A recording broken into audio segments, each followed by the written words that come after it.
Cette position, elle peut apparaître un peu surplombante, elle est typiquement conforme à la législation, à la vision jacobine et verticale et centralisatrice de notre République. Mais pourtant, le principe d'une association s'est basé sur un modèle complètement horizontal où les femmes et les hommes se regroupent, c'est votre cas, pour défendre des valeurs et des intérêts définis par les statuts.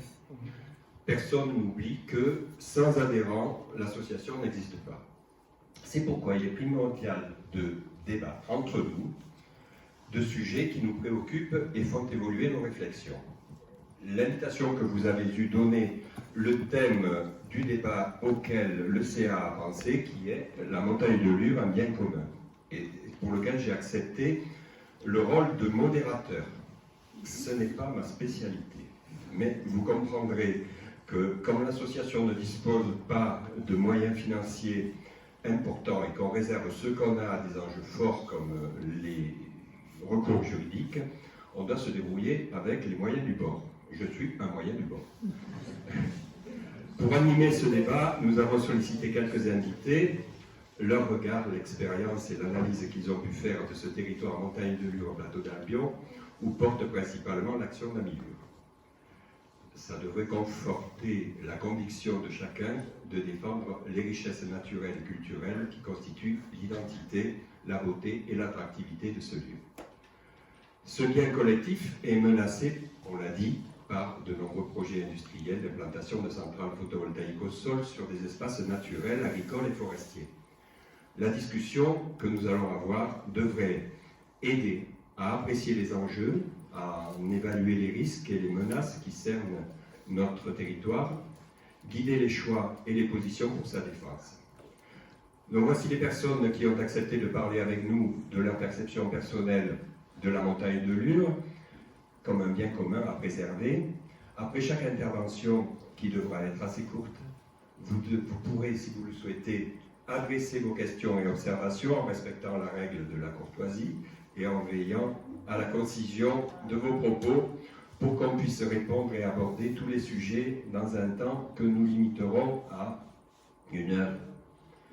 Merci de votre compréhension, de votre participation. Je laisse donc la parole et j'invite à venir se joindre Madame Camille Feller, maire de Montlot, que nous remercions encore pour l'accueil dans cette salle.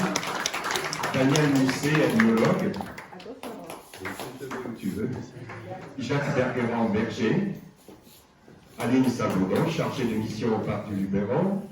Olivia Klopczynski, architecte et militante du collectif Elzéar Lure en résidence, et Patrick Lagrange, astronome, vice-président de la Société d'astronomie de la montagne de Lure.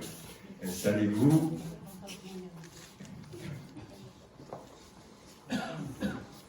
Voilà, si vous avez soif, vous avez de l'eau à vos pieds. Dans le déroulement que nous avons envisagé, je propose de donner la parole à Camille qui nous accueille en tant que hôtesse. Merci. Voilà, donc vous avez choisi Montlot pour faire votre assemblée générale, même si je me suis entendu dire il y a très peu de temps par un opérateur que nous n'étions pas sur la montagne de Lure. Et d'ailleurs, c'est pour ça que l'opérateur a pensé que Montlot était tout adapté. Donc je pense qu'il est considéré que les communes qui sont plus sur la montagne de Lure sont protégées peut-être par vous. En tout cas, en tant que maire, donc moi je suis maire depuis 2016 et depuis 2014, c'est vrai que je voudrais témoigner de du harcèlement des opérateurs. On est quand même démarchés très souvent. Nous on n'a pas de terrain communaux, donc on est démarchés pour des terrains publics et privés, oui, pour des terrains privés, avec, on vous promet monts et merveilles, donc on vous promet par exemple des compensations, bon, pas des compensations au titre de la biodiversité, mais des compensations financières, donc de nous faire louer un panneau publicitaire avec lequel on aurait pu construire le bistrot sans que ça coûte 1 centime d'euro d'argent public, ça en aurait coûté, mais c'était payé par les opérateurs. Dernièrement, donc, je me suis quand même trouvée convoquée devant le guichet unique par un opérateur qui avait un projet à présenter, qui était quand même de 40 hectares. Donc c'était, voilà. Et les arguments de l'opérateur étaient donc premièrement que nous étions pauvres. Ça, on en a parlé tout à l'heure, mais enfin, ça c'est quand même une volonté de l'État depuis 2014 de baisser les dotations des communes. Voilà, ça s'est pas fait comme ça d'un coup de baguette magique. Et là, donc le deuxième argument, c'est que nous n'étions pas sur la montagne de Lure. Et donc en gros, puisque nous étions pauvres et pas sur la montagne de Lure, on ne voyait vraiment pas pourquoi ce projet n'aurait pas pu se faire à Montlot. Donc c'est vraiment bon, effectivement inquiétant parce que d'une commune à l'autre, les choix des élus sont tout à fait différents. Les choix de la population aussi, hein, parce que quand on discute avec les habitants, ils sont relativement fatalistes. Je pense quand même que les projets de photovoltaïque industrielle, de toute façon, ça doit se faire quelque part, donc pourquoi pas chez nous. Hein. Et pour l'instant, comme l'a dit la sous-préfète, c'est que tant que les élus d'une commune ne sont pas décidés à le faire, ça ne viendra pas. Après, il faudrait qu'on fasse un SCOT, et ça, par contre, c'est mal barré pour l'instant, parce qu'il n'y a aucune entente entre la communauté de communes. Un SCOT, donc c'est un schéma de cohérence, après on continue, territoriale, et puis voilà. Ça devrait, voilà. Nous, le problème, c'est la non-entente en fait entre les deux communautés de communes, la communauté de communes, donc la nôtre, qui est montagne de Lure, et celle de Banon-Man, quoi. Et c'est pour ça qu'il n'y a pas de SCOT pour l'instant. Et a priori, on n'en voit pas se dessiner à l'horizon. Après, nous, on est complètement, pas Montlot, en tout cas, on est complètement au bout de notre communauté de communes, c'est-à-dire très proche. Il y a effectivement Malfougas, où il y a quand même des projets qui sont très importants. Moi, j'ai participé, parce que ça m'intéressait, parce que je suis curieuse, à une réunion pour la révision de la carte communale de Revest-Saint-Martin, qui est notre voisin. Là, en fait, parce que Revest-Saint-Martin n'a pas de carte communale, en fait. Ils sont en RNU, ils doivent avoir une carte communale. Ça coûte 10 000 € et c'est entièrement payé par l'opérateur, puisqu'ils ont un projet. En fait, le but de cette révision, c'est de faire leur projet de parc photovoltaïque industriel. Et donc, c'est l'opérateur qui prend en charge le document d'urbanisme. Voilà. Donc, voilà tout ce que je voulais témoigner. Après, ça n'a pas du tout été évoqué lors de la réunion, mais en tant qu'élu, nous avons un autre souci, sur toutes les communes, ce sont les hangars photovoltaïques qui fleurissent beaucoup. Maintenant, il y en a plusieurs par agriculteur. Et comme les industriels, c'est 700 m² minimum, donc ça fait quand même des hangars qui sont tout à fait surdimensionnés par rapport aux besoins des agriculteurs. Et surtout, les hangars existants, eux, ne sont pas couverts de panneaux. Et on arrive, nous, on est au tribunal actuellement, parce qu'on a refusé un permis, donc on est au tribunal pour abus de pouvoir par l'administré qui a déposé le permis, mais c'est vrai qu'il y en a énormément sur chacune des communes, et quand vous passez dans les paysages, vous voyez très bien que des fois, dessous, il n'y a rien, quoi. Donc l'intérêt vraiment pour l'agriculteur, c'est d'avoir un hangar sans rien payer, dont il deviendra propriétaire au bout de 20 ans. Mais bon, on ne peut pas dire que ça améliore nos paysages, quoi. Et c'est une aubaine pour les agriculteurs actuellement, mais ce n'est pas une aubaine pour les communes. Voilà, c'est ce dont je voulais témoigner. Très bien. Merci Camille. Eh bien justement, tu permets de faire une transition magique, puisque Madame Musset, vous allez parler du paysage, et en particulier, et voilà, je vous donne la parole. Oui, enfin, je ne sais pas si je vais parler de ça. Non, je voulais en préambule de dire que les ethnologues observent et analysent des faits et des pratiques, mais on s'intéresse beaucoup aussi aux perceptions. Et concernant la montagne de Lure, bien sûr, il y a des pratiques, mais il y a aussi des perceptions importantes qui sont liées à différents facteurs. Disons que la montagne de Lure est dotée, c'est un lieu culturel, c'est bien sûr un lieu naturel, mais là d'autres en parleront. C'est un lieu culturel et c'est un lieu qui est doté d'une très forte charge symbolique, due entre autres bien sûr à l'œuvre de Giono qu'il a magnifiée dans son œuvre et qu'il a fait connaître dans le monde entier. Cette montagne de Lure, c'est un patrimoine commun au sens de bien transmis entre les générations à divers titres. Au titre, par exemple, c'est un repère. C'est un repère pour les habitants de la région. C'est un repère, par exemple, c'est la montagne qui dit les saisons. Quand on habite Dauphin, Forcalquier, etc., on regarde Lure et s'il y a de la neige, on dit tant qu'il y a de la neige sur Lure, l'hiver n'est pas fini. C'est vraiment un lieu qu'on contemple, c'est un paysage. C'est la montagne des grands espaces et de la contemplation paysagère. Il y a d'autres personnes qui l'ont dit mieux que moi, je pense entre autres à Pierre Martel qui en a beaucoup parlé. Elle est dotée d'un patrimoine architectural exceptionnel. Je pense que tout le monde ici connaît les bergeries, les grandes bergeries de Lure, qui est malheureusement un patrimoine menacé, parce que beaucoup ont du mal à supporter le passage des siècles ou des ans, et pas seulement, parfois menacé directement par certaines personnes. C'est un lieu doté d'une histoire sur le temps long. Les recherches montrent que la montagne de Lure est occupée depuis le néolithique, avec des recréations, l'implantation des abbayes, propriétés appartenant aux grandes abbayes que sont Saint-André-de-Villeneuve-les-Avignon, ou par exemple l'abbaye de Saint-Victor, etc. Donc je passe là-dessus. Il y a eu création de villages dont certains ont été abandonnés au cours de l'histoire. Donc il y a toute cette charge symbolique aussi de l'occupation et de l'abandon.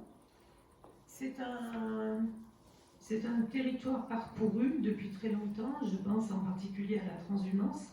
Dès le XIIe, XIIIe siècle, au moment où se forment les grands troupeaux transhumants, la montagne de Lure est un lieu de transhumance parcouru par des troupeaux de Basse-Provence. Donc ce n'est pas seulement la montagne de la Haute-Provence, c'est aussi la montagne de toute une région.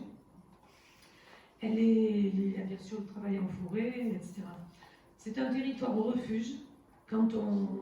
Pour parler que des choses récentes, les insurgés de 1851, lorsqu'ils fuient l'armée, se réfugient dans Lure. C'est aussi le cas, bien sûr, de la résistance pendant la dernière guerre. C'est un haut lieu de la résistance. Et c'est un territoire d'intégration. Et ça, j'aime bien en parler. Bon, bien sûr, j'ai beaucoup travaillé avec les charbonniers, mais c'est un territoire d'intégration. Les bûcherons, les scieurs de l'ombre, les charbonniers qui venaient d'abord d'Auvergne, puis du Piémont, de Lombardie, etc., sont tous passés par la montagne de Lure avant de regagner les villages et de s'intégrer à la vie dans les villages. La montagne de Lure, ce sont aussi des voies de passage dont certaines sont oubliées aujourd'hui. Aujourd'hui, quand on parle de Lure, on parle de route est-ouest, que ce soit dans le Jabron ou côté Saint-Étienne-des-Orgues, Banon.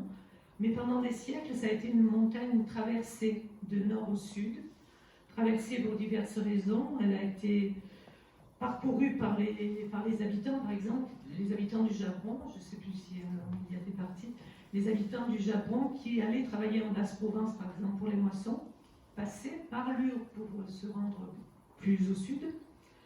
Elle était parcourue pour les foires et les marchés, par exemple, Montsalier-Cédron, il y avait une route qui permettait d'aller de Montsalier à la foire de Cédron. Elle était parcourue par les pèlerinages, on pense bien sûr au pèlerinage de Notre-Dame de Lure, qui réunissait les habitants aussi bien de Forcalquier, de Reillanne que de la vallée du Jabron. Et quand on s'intéresse aux généalogies des habitants, par exemple, du Piémont, de Lure Sud, ils ont tous des ancêtres qui viennent de l'autre côté, c'est-à-dire du Jabron, ensuite des Our, et il y avait ce passage nord-sud qui était très important, qu'on a un peu oublié aujourd'hui, mais qui faisait union autour de cette montagne. Donc elle était aussi parcourue, mais ça, on le sait mieux maintenant comme lieu de cueillette, d'abord pour les botanistes qui sont allés l'explorer, et puis pour les fameux marchands droguistes qu'on a beaucoup mis en valeur aujourd'hui. Et elle est toujours parcourue aujourd'hui par les habitants qui vont y cueillir alors l'inule de montagne, que les gens appellent l'arnica, n'est pas l'arnica, pour les champignons, bien sûr, ça on ne va pas en parler longuement. Il n'y a pas que les habitants de Haute-Provence qui viennent chercher des champignons dans Lure. C'est un lieu de tourisme ancien, puisque la station de ski date de 1930, mais il y a eu aussi des colonies de vacances, etc. Aujourd'hui, de la randonnée, c'est un des hauts lieux de la randonnée dans notre région. Donc, je ne vais pas parler plus. C'est c'est vraiment la montagne emblématique du pays de Forcalquier. Et Patrick, ici présent, me faisait remarquer que lorsqu'on est devant la cathédrale de Forcalquier, sous l'arbre de la Liberté, on voit directement la montagne de Lure par la rue Louis-Andrieux. Et ce n'est sans doute pas un hasard si on a voulu garder cette fenêtre, ce lien entre la montagne de Lure et Forcalquier. Alors, pour finir, je voudrais dire quand même que, bon, c'est un espace culturel, bien sûr, mais ce n'est pas une montagne idyllique et immuable. Il s'est passé beaucoup de choses dans la montagne de Lure. Son harmonie apparente est le résultat de l'action des hommes sur le long terme, sur la longue durée. Et son équilibre est précaire, a toujours été précaire. Au cours des siècles, elle a été exploitée. Elle a été... ces forêts ont été largement exploitées pour, par exemple, les industries de la fonte ou des verreries. Elle a été cultivée jusqu'au sommet, puis ces cultures ont été abandonnées. On a créé des pâturages, parfois artificiellement. Ces pâturages aujourd'hui sont largement, si ce n'est abandonnés, du moins en déshérence pour certains, pas tous, mais voilà. Mais voilà, donc, elle a été le lieu de conflits d'usage, de rapports de force. Par exemple, sous l'Ancien Régime, les communes et les habitants bénéficiaient de droits d'usage dans la montagne de Lure, de droits collectifs, des droits de chauffage, le package, la blanquerie, enfin toutes ces choses-là. Et avec la Révolution, les terres ont été privatisées et c'est la propriété privée qui a dominé. Et les gens se sont battus, les gens des villages, les bergers, les paysans, se sont battus pour garder ces droits collectifs. Parfois ils ont gagné, parfois pas, parfois il y a eu des compromis. Mais donc la montagne de Lure, elle est aussi faite de ces luttes des communautés pour conserver leurs droits. Dans la mesure où ces communautés ont toujours considéré que cette montagne, elle ne pouvait pas être le bien d'un seul ou de plusieurs, mais qu'elle était un bien collectif, déjà à cette époque. Et je crois qu'aujourd'hui, il faut vraiment la penser comme ça. Il faut continuer à se battre pour que ce ne soit pas un Far West à l'usage de quelques personnes, mais qu'elle soit vraiment, peut-être effectivement par le droit, qu'elle soit considérée comme un bien collectif.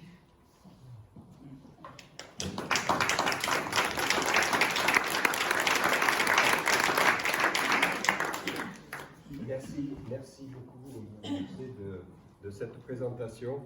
Je crois qu'effectivement, on est confronté aujourd'hui à ce problème avec lequel vous avez terminé, d'un refermement sur la propriété privée de certaines zones de la montagne de Lure et du plateau d'Allion, et c'est au détriment de l'ensemble de la population, donc du bien commun.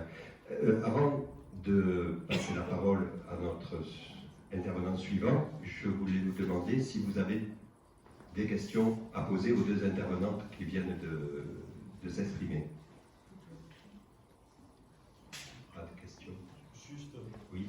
Une observation par rapport à Madame le maire. Pauvre, ok. On vous fait cadeau de votre document d'urbanisme, sauf que pour le littoral dont je me suis occupé, les industriels, ils auront la fâcheuse habitude d'abandonner les installations quand elles sont plus rentables. Et dans ces cas-là, bizarrement, c'est la collectivité qui en a la charge. Oui. Oui. Oui, et même parfois avant. Parce qu'il se trouve que je partageais la secrétaire avec Fontienne, et alors tout à l'heure on parlait de mutualiser. C'est vrai que si vous discutez avec des élus de Fontienne pendant tout le temps, c'est à peu près 10 ans pour construire leur projet, le maire et le premier adjoint disaient on ne dormait plus, on ne pensait plus qu'à ça, dès qu'on nous téléphonait, on pensait que c'était l'opérateur, les camions se perdaient de partout, enfin, il fallait les récupérer. Bon, en fait, les élus, dans ce cas-là, considèrent que c'est leur projet qu'ils vont porter, ils ne sont pas du tout prêts à mutualiser la moindre chose. Donc au niveau financier pour la commune de Fontienne, ils touchent 50 000 € par an, ce qui est énorme. Puisque nous pour donner un ordre d'idée, à Montlot, dans une année de fonctionnement, on dépense à peu près 85 000 €. Donc si on touchait 50 000 € en plus, voilà, vous imaginez très bien ce que ça peut apporter. Par contre, ils ont déjà des problèmes très importants au niveau de l'érosion. Oui. quand il pleut, voilà, ça s'érode. Et pourtant, on va dire qu'il est presque neuf le parc. Oui. Et ils ont déjà des soucis.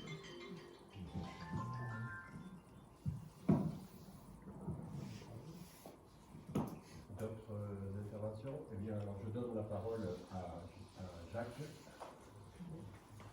Oui. Le micro est coupé. Voilà. Bon, bonsoir. Alors moi je m'appelle Jacques Bergeron, j'habite à Langoumaille, c'est sur la commune de Liman, donc une commune voisine. J'ai surtout exercé le métier de berger et de paysan, on va dire, depuis que je suis ici. Et bon, Montlot pour moi ça veut dire, je pense que si j'avais pas connu Pierre Pellegrin qui était habitant de Montlot, je ne serais pas ici puisque c'est lui qui nous a aidés à trouver le lieu où Langoumaille est installé. Voilà, il a réussi, il a été berger de Giono une partie pendant la guerre, la Deuxième Guerre, et il a réussi à installer un de ses fils sur son exploitation avant de disparaître, et un autre de ses fils sur une autre exploitation sur Sigons. Donc ça me fait penser à lui, évidemment. Puisqu'il habitait Montlot. Bon, pour moi, c'est difficile de mettre toutes mes idées en place. Bon, la région n'a pas toujours été aussi boisée. Là, on s'imagine que la région est très boisée actuellement, c'est vrai, mais on peut dire qu'à la fin du 19e siècle, peut-être jusqu'au début du 20e siècle, il y avait très peu de forêts. Les collines étaient complètement rasées par l'élevage et aussi le fait que tous les gens se chauffaient avec du bois principalement. Je pense que vous avez tous vu des photos de la région de Banon, de toutes les collines provençales. Et actuellement, en un siècle, la forêt, je crois, elle a dû doubler de surface. Fois 3. Pardon ? Elle a triplé. Elle a triplé. Donc effectivement, on pourrait dire la forêt, il y a du bois à couper, mais pas n'importe comment. Mais alors, bon, pour revenir sur ce qui est de l'élevage, en ce qui me concerne, et on va dire du sylvo-pastoralisme, parce que ici, la plupart des troupeaux pâturent la colline principalement en hiver, et puis souvent ils partent en montagne l'été. Il y en a très peu qui restent ici parce qu'il fait trop chaud, il y a des problèmes d'eau. La ressource forestière qu'on peut prélever l'hiver, il faut la laisser pousser au printemps, donc on ne peut pas se permettre de rester très tard sur les collines. Ce qui nous a amené au début à aller sur un alpage sur l'Ardier. Évidemment, c'était un petit alpage privé de la famille Sardou, je crois, qui s'est vendu il n'y a pas si longtemps que ça. Et c'était une montagne très sèche, qui était peut-être un peu petite aussi pour notre troupeau, qui était très embroussaillé aussi. On avait commencé à restaurer des bergeries et à défricher aussi. Par la suite, nous sommes allés sur Rivier, de l'autre côté du Jaron. C'est aussi une montagne qui est un peu petite pour notre troupeau, qui n'est pas si monstrueux, puisqu'on a 200-250 brebis mères. Mais nos agneaux montent avec les mères en montagne et on commence à les vendre à l'automne, à la descente d'alpage. Donc la plupart des troupeaux dans la région sont dépendants ils doivent trouver du pâturage ailleurs que sur leur lieu de vie. Nous, on se déplace de la plaine de la Crau en hiver aux alpages du Briançonnais. Donc on a écumé tous les alpages de la région, de l'Ubaye, de l'Oisan, du Queyras, pour se stabiliser dans le Briançonnais, où nous sommes depuis 30 ans. Nous avons travaillé, nous avons fait, pendant l'hiver, nous avons pâturé des zones de pare-feu dans les Alpilles, et aussi dans le Garlaban, cher à Pagnol, sur les collines d'Aubagne. Et tout ça n'aurait pas pu être construit, ce projet n'aurait pas pu être construit sans l'aide du CERPAM. C'est le Centre d'études et de réalisation pastorale Alpes-Méditerranée, je crois. Et depuis 2008, je crois, date de la création de cette institution, nous sommes alpage sentinelle, c'est-à-dire que des prélèvements, des relevés sont faits sur notre alpage en collaboration avec les bergers, avec le SERPAM et d'autres intervenants, le parc des Écrins.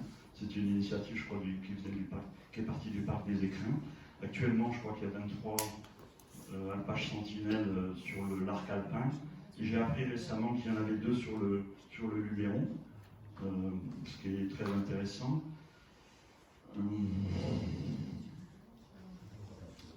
Pardon ? Voilà, ça c'est une question que je me pose, que je poserai bien à Lynn Bourdon. Peut-être, je pense qu'elle aura peut-être une réponse à nous donner. J'ai noté que sur les 2 COMCOM qui nous concernent, qui concernent la montagne de Lure, je crois qu'il y a à peu près une centaine d'unités pastorales, on appelle ça comme ça, qui concernent 18 500 hectares et dont 60% correspondent à un milieu boisé et 40% à un milieu ouvert. Ça, c'est des chiffres que j'ai trouvés qui sont peut-être modulables, vous m'excuserez.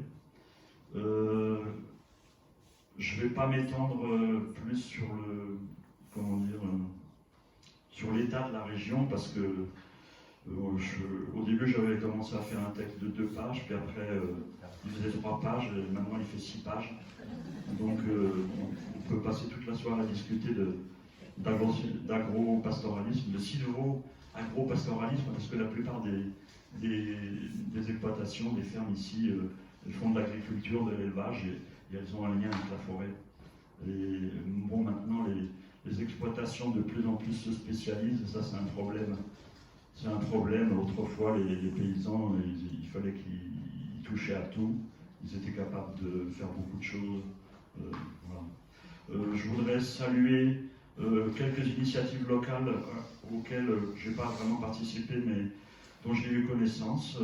Comme là, ça c'est dans le cadre du sylvo-pastoralisme et un peu de la réouverture de certains espaces qui sont en train de se fermer, et aux grandes dames des forestiers qui commencent à craindre le retour des grands incendies qu'on a pu connaître dans les années 70, 80, 90, dans les Alpilles par exemple, dans les Morts, dans l'Esterel, dans le Var.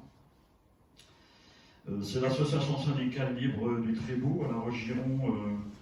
Je voudrais saluer en passant aussi un magazine qui s'appelle Forêt Méditerranéenne, qui fait un gros travail et qui a fait donc toute une suite de numéros sur le sylvopastoralisme. Donc on a eu l'occasion de visiter, je crois qu'Aline Salvaudon était là aussi, cette réalisation qui a consisté, qui se passe sur 1 millier d'hectares, qui regroupe 37 propriétaires et qui permet à 800 brebis de passer quelques mois dans la montagne de Lyon.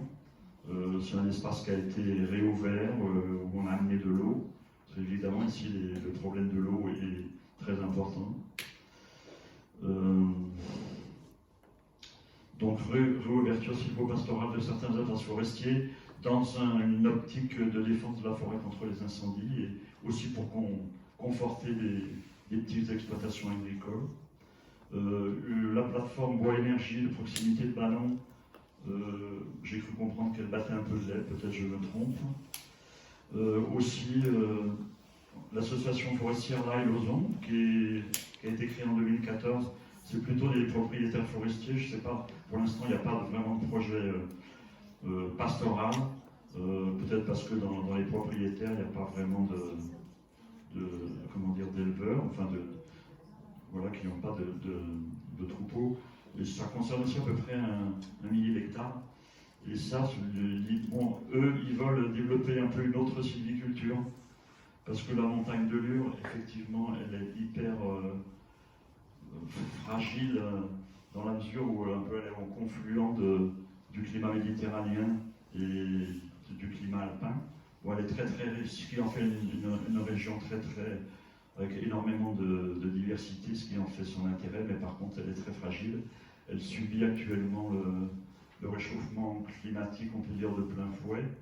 Les forestiers pourront le dire, le chêne commence à être atteint, le pin sylvestre aussi, qui est une des essences dominantes, est atteinte. C'est pour ça qu'il y a eu des tentatives de de reforestation principalement en cèdre, mais même dans l'Atlas d'où il vient, le cèdre, il a des problèmes, peut-être à cause de la chaleur, aussi au manque d'eau qui nous menace. Voilà, j'aurais quelques questions à poser, peut-être si je retrouve mon papier.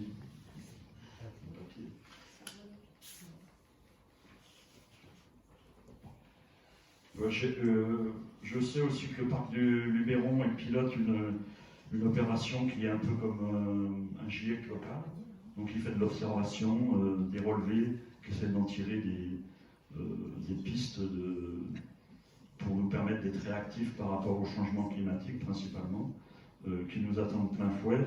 J'ai appris par exemple que sur les crêtes du Luberon, en 50 ans, la température a augmenté de 2 degrés, ce qui est énorme pour une pelouse alpine, c'est énorme. Donc ça veut dire que nos alpages sont menacés et les essences vont remonter. Donc si on veut qu'il reste des alpages, même la montagne de Lure, les essences commencent à remonter. Donc il y aura sûrement du travail à faire si on veut garder des troupeaux sur ces alpages. Et ouais, donc je me suis dit, des alpages sentinelles, pourquoi pas sur le Luberon, sur la montagne de Lure, je ne sais pas s'il en existe encore, mais peut-être que les alpages devraient être, pour la location des montagnes, devraient être petit à petit conditionnalisés au fait que les éleveurs, les bergers acceptent de participer à ces travaux de recherche que mènent ces alpages sentinelles, qui nous permettront peut-être d'amener des réponses et de nous organiser autrement en tant qu'éleveurs. Je me suis posé la question aussi de l'élargissement programmé et souhaité du parc du Luberon aux communes du Piémont, de Lure, qui ne sont pas encore adhérentes. En quoi cette adhésion va protéger les espaces naturels de celles-ci, de l'appétit des énergéticiens du renouvelable. En quoi aussi le fait d'être reconnu réserve de biosphère de l'UNESCO et patrimoine mondial de l'UNESCO protège la montagne de Lure et ses espaces naturels agricoles et forestiers. Et j'ai appris aussi qu'il y avait depuis peu, je crois 2018, un observatoire des forêts sentinelles. Je ne sais pas s'il y en a dans notre région. Mais moi je propose que la forêt de Seigne, avec sa belle zone humide à Angles, qui est une forêt unique en son genre dans notre région, devienne une forêt sentinelle et qu'on abandonne le projet photovoltaïque d'Engie qui la menace. Voilà. Le dernier point que je voudrais dire, un peu en rapport aussi au parc naturel du Luberon, je sais que dans le parc naturel régional des Pyrénées-Ariégeoises a refusé de donner un avis favorable à l'installation d'un parc photovoltaïque de 40 hectares en forêt sur son territoire, ce qui a fait capoter le projet. Je me demande si les élus du parc du Luberon auront un jour ce courage.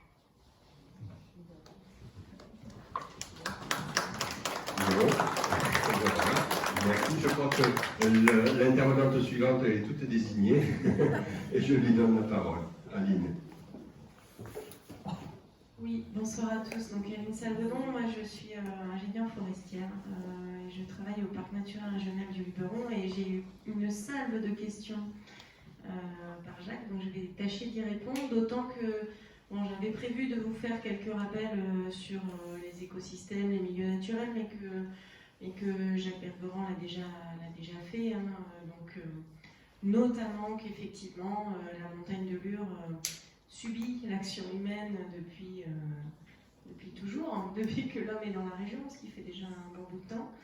Et je vous avais amené un petit ouvrage paru en 1955 de Pierre Martel, qui s'appelle « Les forêts du pays de Lure et du pays de Sceaux, note sur les dégradations des bois de la Haute-Provence à travers les âges ».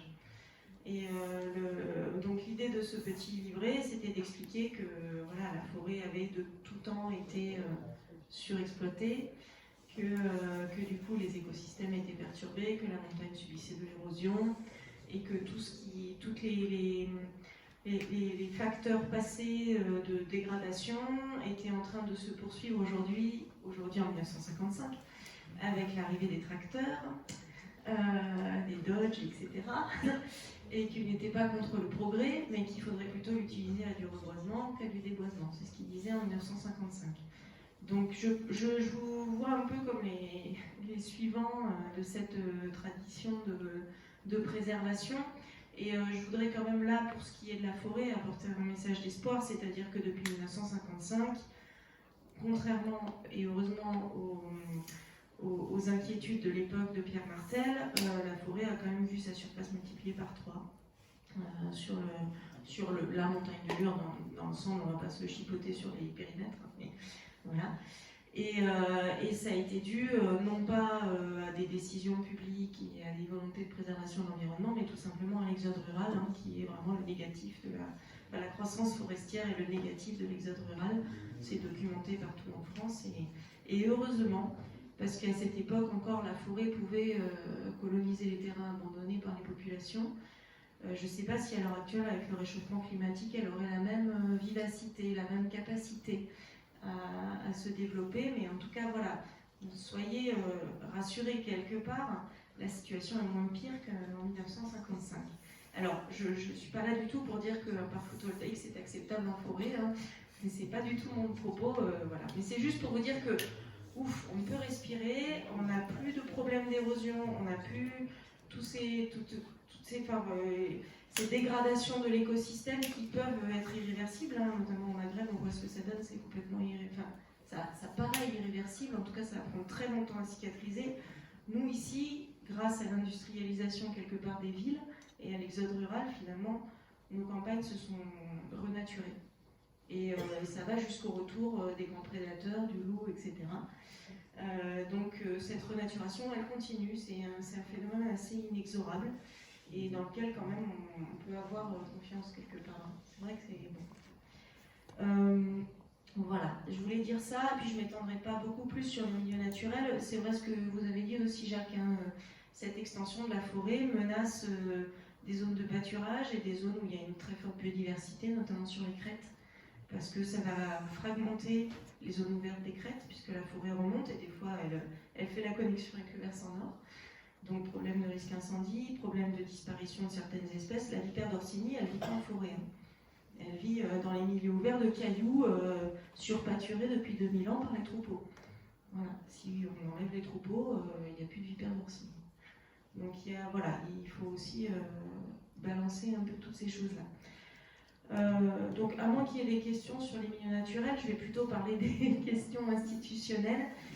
Moi ici ce soir je représente le parc du Luberon, donc vous n'aurez pas mon opinion personnelle, je m'en excuse, mais voilà, on ne peut pas toujours faire comme on veut. Et du coup je ne prendrai pas position notamment sur les projets photovoltaïques pour lesquels vous êtes au tribunal, etc. Mais je peux vous parler du projet d'extension du parc naturel régional du Luberon et répondre à vos questions sur ce que c'est qu'un parc naturel régional, ce que ça peut apporter, ce que c'est qu'une réserve de biosphère. Et je voulais juste commencer par là. Une réserve de biosphère UNESCO, c'est un site qui est inscrit dans un programme qui a été créé en 1977 par l'UNESCO, donc c'est un très très ancien programme qui regroupe plus de 500 sites dans le monde et qui est en fait quelque chose de non contraignant, comme tout ce que fait l'UNESCO, mais qui permet en fait à ces territoires d'acquérir une conscience planétaire. Alors on dit comme ça, c'est un peu ambitieux, mais notamment maintenant, depuis 2015, c'est de dire, ben voilà, on applique la grande stratégie de l'ONU sur le développement durable, et c'est notamment l'agenda 2030 et les 17 objectifs de développement durable de l'ONU, pour lequel cette année, par exemple, nous lançons un concours de projets et d'initiatives où il y aura 3 projets lauréats qui pourront être dotés de 1 000 €. Donc c'est des petits projets locaux. Je vous invite à candidater si vous êtes dans des associations, des collectivités ou même des entreprises qui souhaitent faire quelque chose au niveau du développement durable. Et alors pourquoi est-ce que ici on est dans la réserve de biosphère Luberon-Lure? C'est que en fait les réserves biosphères sont réévaluées par l'UNESCO tous les 10 ans. Donc le parc a été labellisé par l'UNESCO en 1997 sur son territoire qui ne s'étendait pas du tout jusqu'ici à l'époque. Et 10 ans après, bon, ça a pris 13 ans, En 2010, les élus du parc ont proposé d'étendre la réserve de biosphère jusqu'au sommet de la montagne de Lure, donc d'intégrer 100 communes, pour pouvoir en fait anticiper un petit peu ce qui est en train d'arriver maintenant, c'est-à-dire l'extension du parc. Voilà, je le dis, ça c'est plus un secret. En fait, dès le départ, les pères fondateurs du parc, dont Pierre Martel, etc., avaient vu une préservation de ce territoire, à la fois le massif du Luberon, mais la montagne de Lure, mais le Mont Ventoux. C'était un parc de Haute-Provence, c'était pas le parc du Luberon. Donc, on a commencé depuis le 2010 et cette labellisation. 99 communes sur 100 ont adhéré. Voilà. La seule commune qui n'a pas adhéré, c'est Fontienne, à l'époque. Mais je suis ravie de vous annoncer que, donc c'était 2010, on a redéposé un dossier de revalidation tous les 10 ans, donc en 2021. Et à cette occasion, la commune de Fontienne a accepté de faire partie du projet, donc elle est intégrée à la réserve de biosphère Luberon-Lure, qui a été revalidée par l'UNESCO le 14 juin dernier. Donc, voilà. Et ça nous a permis, en fait, nous, techniciens du parc, d'avoir la possibilité de venir travailler avec les gens de ce territoire. Donc, au travers de ce qui me concerne, le patrimoine naturel, au travers de la charte forestière de territoire, au travers aussi d'un programme agri-environnemental qui nous permet de financer les agriculteurs sur la montagne de Lure aussi, bien qu'on ne soit pas encore dans le parc du Luberon. Donc il y a des aides de la PAC spécifiques pour la biodiversité qui sont accessibles aux agriculteurs d'ici grâce à la réserve de biosphère. Et puis il y a eu d'autres choses. Il y a eu de l'accompagnement des communes sur l'architecture, sur le patrimoine culturel. Ici à Montlot aussi, on est venu l'année dernière visiter le vieux Montlot et essayer d'accompagner la commune un petit peu au-delà des limites actuelles du parc. Et tout ça pour préfigurer effectivement l'extension du parc pour laquelle on a un projet qui est en train de se construire, auquel les communes ici ont participé. Donc je ne sais pas si vous connaissez le parc naturel régional du Luberon. On est 78 communes adhérentes à l'heure actuelle et l'idée c'est donc de passer à 100 communes, le même périmètre que celui de la réserve biosphère. Et du coup, les 15 communes supplémentaires sont toutes celles du versant sud de la montagne de Lure. Je vais me permettre de les citer parce que je pense que vous êtes originaire d'une de ces communes. Donc il y a Rodez-du-Bion, Redortier, Montsallier, Simiane, Banon, La Roche-Giron, Somanes, L'Hospitalet, Lardier, Ongles, Saint-Étienne-les-Orgues, Cuisse, Montlot, Fontienne et Revez-Saint-Martin. Voilà le périmètre. Et a priori, on n'ira pas plus loin. Donc se pose encore la question du nom du parc, si vous voulez répondre à des questions là-dessus. Et puis le projet, il est autour de grands défis. Fédérer tout le monde, travailler ensemble, c'est vraiment l'objet du parc aussi. Au-delà des communes, au-delà des intercommunalités, au-delà des départements, vraiment travailler à l'échelle d'un territoire, donc fédérer à l'échelle d'un territoire. Il y a aussi organiser le territoire, donc travailler sur l'urbanisme. Il y a un défi qui s'appelle le défi 3 qui va vous parler, puisqu'il s'appelle préserver les biens communs afin d'assurer l'harmonie d'un territoire vivant. Et dans son projet de charte, le parc a défini les biens communs de manière très large. Et les élus du parc sont d'accord avec ça. Les biens communs, c'est tout ce qui, à un moment ou à un autre, bénéficie à tous.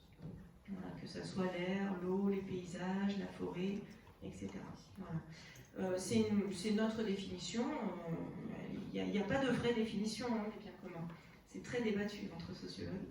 Mais en tout cas, c'est celle qui a été adoptée par les élus du parc pour notre projet.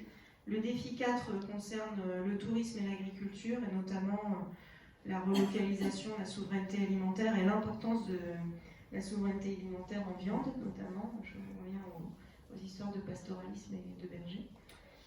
Le défi 5, c'est sur les modes de vie et la transition énergétique et la qualité de vie dans les villes et villages. Et le défi 6, c'est autour de l'éducation, de l'environnement et de la culture. Voilà, je ne sais pas quoi dire d'autre à ce stade. Je suppose que vous avez plein de questions sur l'extension du parc. Et du coup, qu'est-ce que ça pourrait apporter dans vos combats au niveau de l'association? Voilà, ça a été la question qui a été posée tout à l'heure par Jacques, mais c'est la question que vous vouliez aussi poser. Oui, parce que savoir comment on en arrive à un tel constat d'avoir tous ces projets de panneaux photovoltaïques alors qu'on a soi-disant une réserve biosphère et des gens qui protègent et des notions de parc et de tout ça.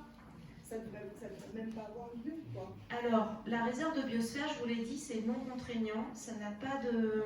Si votre avocat était là, il le confirmerait. Ça n'a pas de... Ça sert à rien. Ça sert pas à rien. Bah, Je ne suis pas d'accord, parce que l'idée, c'est de faire la sensibilisation et d'utiliser tous les moyens qui sont non juridiques pour travailler ensemble. Ce que je ne vous ai pas dit non plus, c'est que grâce au travail qu'on fait depuis 10 ans, au niveau de la réserve biosphère, les collectivités du site Natura 2000 de la montagne de Lure ont désigné le syndicat mixte du parc du Luberon comme opérateur Natura 2000. Donc ils nous font confiance pour gérer leur biodiversité alors qu'ils ne sont pas adhérents au parc. Et ça, c'est un résultat de la réserve de biosphère. Maintenant, moi je suis là aussi pour vous informer sur le fait que dans un an, vos communes devront délibérer pour savoir si oui ou non elles veulent adhérer au parc naturel régional. Une fois qu'elles auront ou pas adhéré au parc naturel régional, là, il y aura derrière, un peu comme disait Camille, c'est-à-dire que les opérateurs, ils appellent, ils vous demandent est-ce que vous êtes dans le parc du Luberon? Bon, on laisse tomber, en gros. Bon, ça parce que moi je suis, allez, je vais le dire, moi je suis née à Montferrand, voilà, et donc à Montferrand, on est dans le parc, on a toujours été dans le parc, et il y a un projet très avancé de parc solaire avec une politique. Et c'est vrai que moi c'est vraiment une question que je me pose. Tout à l'heure ça a été dit, effectivement, nous on a des agriculteurs qui bénéficient d'aide du parc, et Sylvie qui est là au fond, il faut dire que ce sont quand même les agriculteurs les plus pollueurs de la commune qui bénéficient de ces aides. Donc c'est vrai qu'en tant qu'élu, on se pose la question de savoir en quoi on serait protégé, plus protégé en étant dans le parc, sachant que le parc est financé quand même à 40% par la région, qu'on est soumis au Stradel, et que de toute façon, parce qu'il y a aussi dans le parc une grande partie de la DLBA, et la DLBA est évidemment sur les projets de parc. Le parc a donné un avis défavorable et le maintient par rapport au projet Montferrand. Alors, le parc est une collectivité, alors on n'est pas un service de l'État. Voilà. On est un syndicat mixte où il y a des voix de la région, des départements et de chacune des communes adhérentes qui délibèrent et qui valident les doctrines et les avis, etc. Donc, évidemment, quand il y a un projet photovoltaïque, le parc donne un avis. Cet avis, il est donné auprès des communes et auprès des services de l'État et il est consultatif. Voilà. Mais voilà. Plus loin, parce que c'est bien joli de donner un avis, mais dans quelle mesure vous pouvez aider des associations comme Amilure et comme tous les gens qui se bagarrent pour avoir ces... Alors, nous sommes, nos patrons, entre guillemets, ce sont les élus des communes adhérentes, les élus du département, les élus de la région. Alors, on peut en penser ce qu'on veut. Moi, je suis là pour vous donner aussi le discours de l'institution. Aujourd'hui, je vous l'ai déjà dit, donc je le répète. Maintenant, on est là aussi pour apporter aux petites communes des compétences techniques, des expertises et des avis qui sont basés sur ce que je vous ai cité, c'est-à-dire la défense du bien commun, la défense de la biodiversité, la défense des paysages. On a des experts au parc qui sont spécialistes de tous ces domaines-là et qui peuvent donner des avis éclairés et discuter et venir participer à des réunions comme ce soir. Pour moi, ça fait partie de mon travail parce que voilà, je vous explique ce que c'est le parc, qu'on partage en très grande partie votre vision des choses. Nous, au niveau de l'équipe technique et même au niveau des élus, le projet, il est quand même de protéger le territoire, de préserver les biens communs et d'arriver à travailler ensemble. Et sur le photovoltaïque, on a une doctrine, on travaille avec la DLBA sur le projet iGreen, on est en convention avec eux, c'est-à-dire qu'on travaille avec eux pour essayer d'orienter les décisions et on n'est pas dans l'action juridique. On a été dans l'action juridique contre la centrale de Gardanne à l'époque, moi j'y étais. On n'y est plus pour des raisons politiques, c'est-à-dire que la région a dit on vous coupe les vivres si vous continuez. Moi je suis désolée, derrière c'est des emplois, c'est des agents, c'est de la fonction publique, donc nos élus, pas à la majorité, mais enfin pas à l'unanimité, mais à la majorité, ont décidé d'arrêter le combat juridique contre la centrale de Gardanne à ce moment-là. Mais voilà, je veux dire, on est quand même relativement... on n'est pas là pour ouvrir la porte aux opérateurs photovoltaïques, rassurez-vous. si je peux rajouter quelque chose, le parc du Luberon actuellement est en révision de sa charte. La charte actuelle est arrivée pratiquement à son terme. Une nouvelle charte prendra effet en 2024, je crois. 2025. C'est en 2024 qu'on demandera aux communes d'adhérer ou pas Voilà. au projet. Et Amilur a été invité, au titre des associations, à participer à l'élaboration de ce discours, des orientations de la nouvelle charte. Et que nous y sommes allés et on a participé à plusieurs journées, demi-journées plutôt, de réunions. Et c'était assez intéressant, moi j'y ai participé assez assidûment, dans la mesure où pour une fois, on a eu l'impression que la société civile était attendue. Les associations, mais aussi différents acteurs du territoire étaient acceptés par l'organigramme du parc. Tu me corrigeras, Aline, si je me trompe. L'organigramme, c'est 3 syndicats. Il y a le syndicat des élus qui pilote le parc. Il y a un conseil scientifique, il y a un conseil de développement. Non, pas de développement, des associations. Conseil territorial. Alors maintenant, Voilà. Maintenant, il y a un nouveau conseil qui émerge. C'est le conseil territorial qui inclut toutes les associations qui veulent bien lever le doigt pour y participer. Et il se trouve que les propositions que ce conseil fera pour qu'elles soient incluses dans la nouvelle charte, eh bien, sont débattues ensuite par le conseil scientifique et le conseil syndical, mais c'est la première fois vraiment que j'ai observé que la parole de la société civile était écoutée.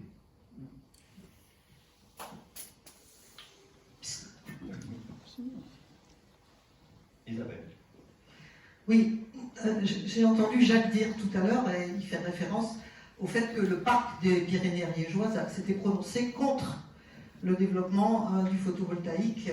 C'est donc, alors je ne sais pas si c'est dû à la couleur politique des élus, mais en tout cas il y a une position nettement plus courageuse et plus affirmée que ce qu'on entend du parc du Luberon pour le moment. Et moi je pense que cette bagarre elle est essentiellement politique, c'est clair, enfin politique au sens général, hein, pas du tout dans le sens politicien. Mais on parle de bien commun pour cette table ronde. La montagne de Lure est un bien commun. Ça veut dire qu'elle regroupe un certain nombre d'aspects. Daniel a expliqué sur le plan de la préservation des paysages et de son histoire. On l'a vu sur le plan du pastoralisme. On l'a vu sur tout un tas d'aspects. Sur le plan de la commune, de la façon dont la commune est assiégée par les opérateurs industriels.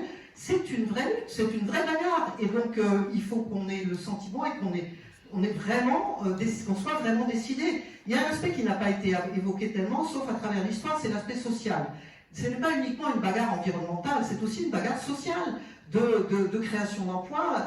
Camille est bien placée pour en parler, elle vient de créer un bistrot de pays avec deux emplois supplémentaires sur sa commune, qui est pourtant une toute petite commune. Donc il y a des choses à faire, et il faut qu'on soit conscient que c'est vraiment une lutte qui est tout à fait générale et pas uniquement pour préserver la biodiversité. Même si c'est évidemment un combat tout à fait honorable.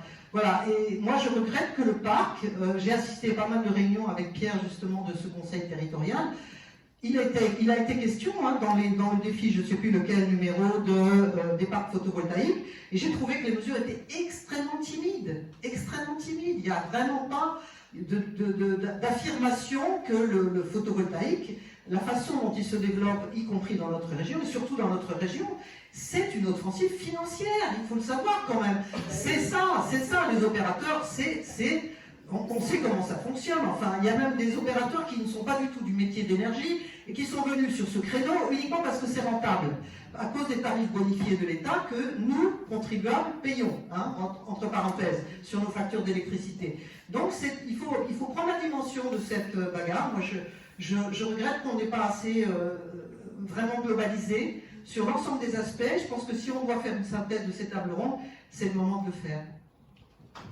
Merci.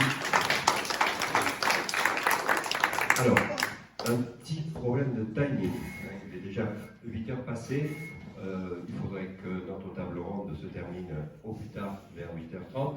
Donc il reste encore 2 intervenants et je souhaiterais qu'on leur donne la parole très rapidement. Et donc je propose, Olivia, que tu nous parles justement, ça vient un peu en lien avec ce que vient d'être dit.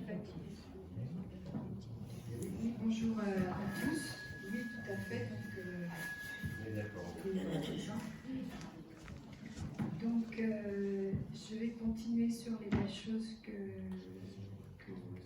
j'ai entendues. Et pour ma part, je porterai mon regard sur les valeurs humaines qui font l'identité de la montagne de Lure et de ses villages.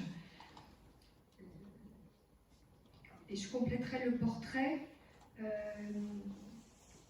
de ce qui a été dit par une valeur humaine qui me touche beaucoup dans le pays, c'est la capacité à résister, à s'engager, et c'est la capacité à faire du lien et du commun. Partout, on voit ici qu'explosent les spectacles, les lectures, les chants, qui parlent de quoi? Qui parlent de lutte, qui parlent de monde meilleur et de monde plus juste. Partout, je vois aussi émerger et foisonner des belles initiatives populaires tournées vers les graves questions d'aujourd'hui.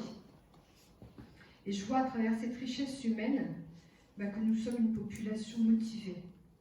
D'ailleurs, le passé, comme il a été déjà dit à la table ronde, donc, le passé nous montre que le pays a su lutter et résister. 1830, 1848, 1851, 1940. Donc, unissons nos énergies et aussi notre capacité à réfléchir pour continuer la lutte contre un système. Est-ce qu'il faut attendre de ce système la solution globale qui nous propose? Et partout dans le monde, il existe des peuples qui luttent pour contrer les risques et les menaces qui cernent leur territoire. Nous ne sommes pas du tout les seuls. Excusez-moi. Je vais coiffer ma casquette d'architecte pour continuer la deuxième partie de mon petit speech. Voilà, donc pour ma part, en plus de faire partie du collectif Elzéar et d'agir donc avec ce collectif en parallèle de l'association Amilure, on est plus attaché à des actions concrètes. On fait de la formation sur les marchés, on s'attache à contacter les grands médias. On a rendez-vous avec une journaliste du Monde au mois de juillet pour donner plus de visibilité à ce qui se passe ici sur le territoire au niveau de ces centrales industrielles et les luttes qui s'organisent. On a fait régulièrement des événements d'information pour toucher la population. Alors parallèlement à faire partie du collectif Elzéar, je m'attache à développer de l'information sur l'habitat léger. Voilà, c'est une autre petite lutte. Et j'avais envie de vous en parler ce soir pour vous montrer qu'il y a plein de luttes possibles quand on veut bien se donner le temps de réfléchir. Alors l'habitat léger, moi j'aimerais le rendre davantage légal dans le pays et le faire accepter un petit peu plus par les populations et les élus. L'habitat léger, l'habitat réversible, pour moi c'est une des réponses à l'artificialisation des sols, à la consommation énergétique et à la consommation des matières premières. On a vu avec la loi climat qu'un décret propose que les centrales photovoltaïques au sol ne soient pas de l'artificialisation. Et concernant l'habitat léger, qui est quand même un habitat sans fondation et avec beaucoup de qualités que je pourrais vous décrire un autre jour, eh bien on ne sait toujours pas s'il va être classé ou pas comme artificialisation des sols et donc compté comme urbanisation, ce qui est quand même un petit peu le monde à l'envers. Et donc voilà, si réellement nous remplacions la maison neuve en parpaing par un habitat zéro artificialisation, comme je le pense. Voilà, et si dans les projets d'écoquartier, sur les parcelles aussi déjà construites, une place était faite à cet habitat qui est respectueux de la nature. Et voilà, je veux bien continuer encore une minute. Donc il faut regarder cette manière d'habiter qui est souhaitée par une population jeune ici dans notre pays. Une population qui n'est pas très argentée, mais qui est soucieuse de rester au pays et de ne pas migrer ailleurs dans des régions où le foncier est moins coûteux. Voilà, donc c'est une manière de garder nos jeunes et ce sont souvent des jeunes qui veulent vivre une écologie plus profonde. Alors j'ai construit un argumentaire et dans ce sens aussi j'ai pu dessiner un contre-projet en lieu et place d'un projet de parc photovoltaïque industriel. Un contre-projet d'éco-village qui décale le regard et qui interroge et si nous faisions autrement avec le foncier communal.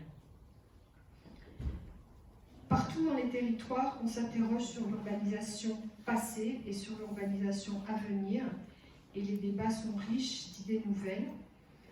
On connaît bien sûr ville en transition, aujourd'hui il y a aussi ville vivante et densification douce avec le BNB et même le mouvement des cabanes de la désobéissance fertile.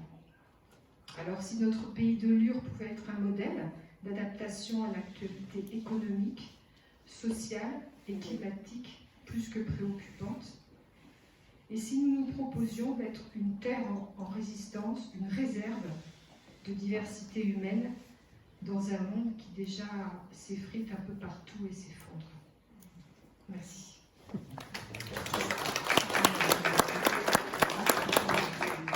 Effectivement, Olivia, tu poses un point qui est cette faiblesse de la densification de la population dans notre région, et c'est un peu une des causes de l'attractivité par les opérateurs. Ils disent: ah ben voilà, là on a un pays où il y a des Indiens, ils ne sont pas nombreux. Effectivement, cela permettrait de renforcer un petit peu la tribu. Monsieur Lagrange, la parole est à vous. Bonsoir. Donc, moi, je m'occupe de l'observatoire qui est au sommet de la montagne de Lure, quasiment. Et pour faire de l'astronomie, il y a la première condition, c'est que le ciel soit dégagé.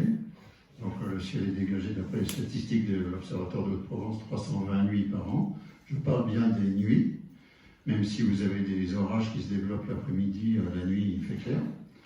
Mais ensuite, une fois qu'il fait nuit, il y a quand même deux conditions à respecter. C'est que la nuit soit noire et que l'atmosphère soit stable. Donc la nuit noire, c'est simplement que les pollutions lumineuses soient les moins grandes possibles. Donc par exemple dans le parc du Luberon, ils ont fait toute une opération pour équiper les villes et les villages d'éclairage par diode, donc beaucoup plus économique, c'est l'argument béton, l'économie, sauf que la pollution due à ces diodes est bien supérieure aux éclairages traditionnels à vapeur de sodium qui sont orange là, ou à vapeur de mercure qui sont un peu bleutés. Donc en fait, nous on pense que l'éclairage par diode doit être obligatoirement associé, comme ça se fait à Aubonne-les-Alpes, à une présence humaine. En fait, comme les lampadaires à diode s'allument instantanément, donc il suffit d'avoir un détecteur de présence pour allumer l'éclairage quand on en a besoin et que le reste du temps, ça soit éteint. Voilà, ça c'est vraiment un aspect qui nous satisferait énormément sur la noirceur du ciel, retrouver la noirceur du ciel. Non. Et après, point de vue stabilité, ben là justement, les projets architecturaux le montrent bien. Le point de vue stabilité, c'est que plus la chaleur sera absorbée dans les fonds de vallée, moins il y aura de chaleur dissipée dans l'atmosphère. On a un parfait exemple juste à côté. À Saint-Michel-l'Observatoire, on a deux structures. Il y a la structure des professionnels, l'Observatoire de Haute-Provence, où c'est 96 hectares de chêne. Et le plateau du Moulin à Vent, c'est 11 hectares de cailloux. Eh bien, les conditions d'observation sur les 11 hectares de cailloux sont nettement plus dégradées que les 96 hectares de chêne. Donc en fait, notre souhait, c'est que la végétalisation soit la plus grande possible et que les sources de chaleur qui sont les maisons passoires thermiques en hiver, qui sont des absorbateurs de chaleur en été, et donc on met à fond la climatisation, c'est-à-dire que la chaleur à l'intérieur de la maison soit évacuée dehors, donc ça revient au même, que toutes ces sources de chaleur en fond de vallée, en fait, soient les plus faibles possibles, végétaliser les parois, par exemple, des maisons, pour que les sources de chaleur en fond de vallée restent les plus petites possibles, pour ne pas remuer l'air qui est au-dessus.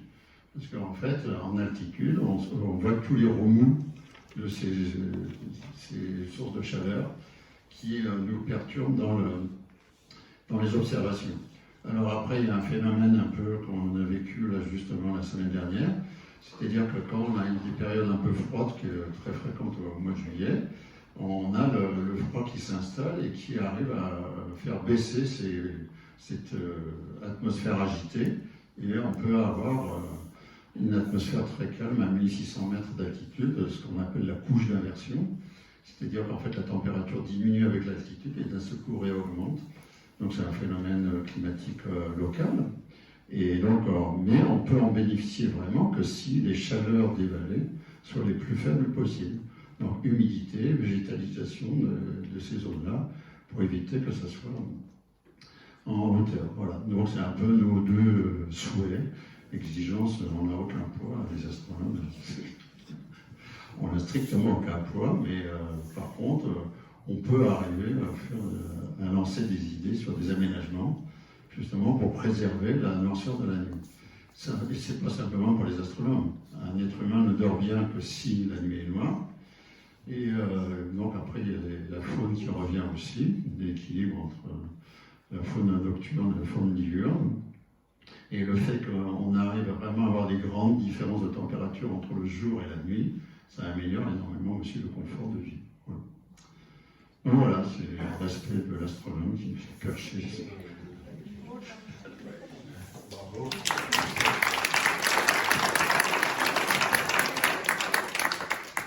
L'astronome est perché et il nous donne peut-être aussi à penser que la Terre vue du ciel, elle est vraiment belle et qu'il faut la préserver.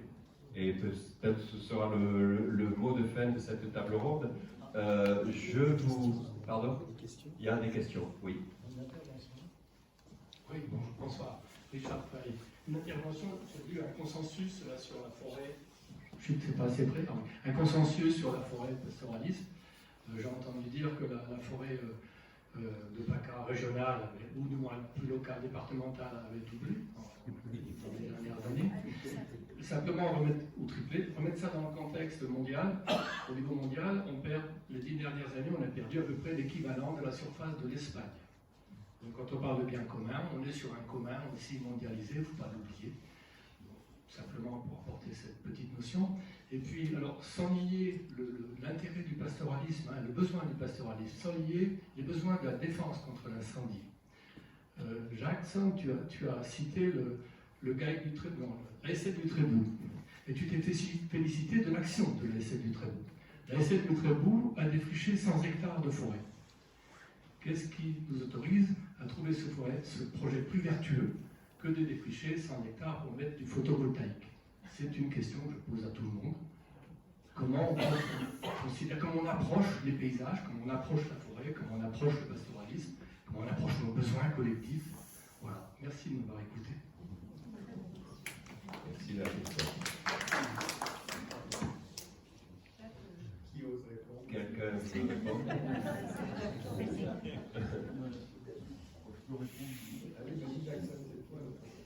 Je pense. Oui. Oui. Alors, je suis tout à fait d'accord avec toi, Richard. Je n'ai pas vraiment, j'ai pas pu développer, disons, ce que je voulais dire, Et effectivement, je pense qu'il y a une bonne partie du bois qui est partie à Gardanne ou à Tarascon. Et là, pour moi, la question, c'est plus, il faut absolument, si on veut couper du bois, il faut trouver un moyen, développer des outils, de façon à ce que la plus-value, elle reste sur les communes, au plus près possible de la commune où le bois est coupé. Et ça, pour moi, c'est le problème justement, comme dit Olivia, permettre à des jeunes de s'installer avec des projets que certains peut-être trouvent pas ambitieux, mais qui ont leur place, qui pourraient permettre de développer une sylviculture différente, de réintroduire de l'artisanat du bois, de la scierie, du tri de bois, de façon à refaire un peu plus aussi, revaloriser un peu le bois de la région en le cultivant autrement. Pourquoi pas essayer d'installer des scies mobiles. J'ai vu que sur le 05 à Puissanière, il y a une petite entreprise qui a une scie mobile et qui semble travailler en partenariat avec la Chambre d'agriculture. Je n'en sais pas plus dessus.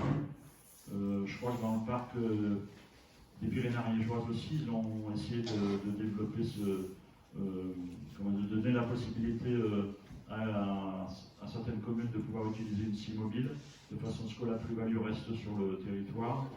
Et il y a aussi du débardage à cheval qui se fait, même si on dit que ce n'est pas rentable. Je pense que tout ça, c'est des éléments à mettre ensemble pour leur donner une valeur pour le territoire. Oui, on peut ajouter une chose, c'est qu'un parc photovoltaïque, en dehors du moment où on va installer les panneaux et qui va donc produire un petit peu d'emploi, après il ne produit pas d'emploi local. À l'inverse de ce qui vient d'être développé ici. J'aimerais aussi avoir une réponse pour ma voisine de derrière. Quand vous faites du pastoralisme, vous mettez des grillages de 2,50 m de haut avec des caméras de surveillance ou pas? Non, on met des chiens partout. Oui, c'est bien connu. On met même à l'intérieur de ces parcs des chiens policiers pour les protéger. Et les patous, c'est pas anodin. Voilà, il est 20h25, je voudrais laisser le mot de la fin au président de l'association, Richard. Bon, d'abord, vous remercier tous. D'abord, cette table. Merci Camille, merci Jacques, merci Olivia, merci Patrick. J'étais content, Aline, pour se revoir et merci Daniel, c'est super. Okay, je crois que on est en train de labourer un terrain, on est en train finalement de travailler ensemble. La notion de collectif a été donnée, un bien commun, c'est ça. Qu'est-ce que c'est qu'un bien commun? C'est finalement quelque chose dans lequel l'intérêt est clair pour que ça soit géré par le collectif. Et donc nous allons essayer finalement d'avancer dans ces directions ensemble. J'ai bien aimé le mot de résistance soulevé par Isabelle, c'est-à-dire c'est un collectif qui avance pour résister et inventer. Et c'est le début de l'histoire. Je crois qu'il faut être lucide. On est dans un moment de basculement, dans un moment de rupture, dans un moment de transition majuscule. C'est l'histoire du monde. Ça, des transitions, il y en a eu toujours. J'étais il n'y a pas si longtemps au musée de Libre Acte, c'est les Éduins, et en 50 ans, finalement, le monde s'est transformé avec des ruptures, du mal, des difficultés. Ben, nous sommes là, nous avons un pari à prendre pour avancer, et je crois que c'est notre défi. Et je crois que notre identité culturelle, et je crois que ce que disait tout à fait de façon opportune Daniel, c'est ça. Hein, je crois qu'on a ce défi-là. L'avenir de notre association, c'est ça, c'est pas uniquement finalement le photovoltaïque, c'est finalement d'inventer finalement un dispositif socio-technique pour que nous vivions bien tous ensemble. À nous de jouer. Merci.